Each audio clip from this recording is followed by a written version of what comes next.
Can you have a look at them?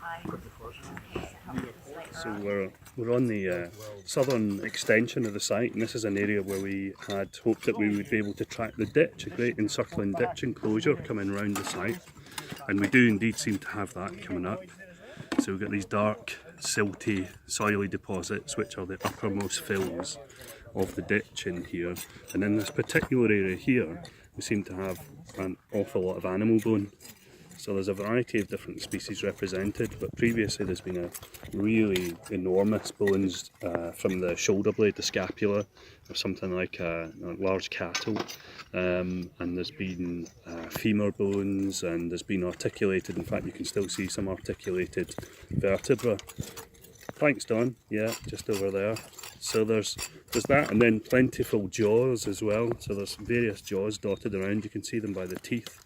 Some of these are cattle, but some of them might actually be red deer, which again is interesting. Now ditches are funny places in the Iron Age because, as well as representing kind of hollowed out boundaries as it were, quite quickly after they are cut, they quite often take on the aspect of a place where deposition occurs, and that might just be rubbish disposal, but often it looks like it's a very structured form of disposal. It looks like they're putting certain types of things in certain types of places.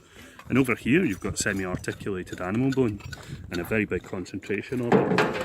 So it may well be that what we're dealing with here is actually in effect what we call an ABG, an animal bone group. That's to say something that has a bit more discrete character and articulation to it that may relate to actually a carcass or two, or parts of carcasses actually being deposited, perhaps deliberately, perhaps even in marking out the closure of this boundary, the uppermost fills that these bones are found in at this moment in time. But ditches are very rich, and so there's lots of animal bone coming out of it, so there's a big background of animal bone in the ditch in any case. But still, it's interesting, and they're doing some great work teasing out this animal bone from the surrounding soily matrix to see if we can observe more relationships and articulation.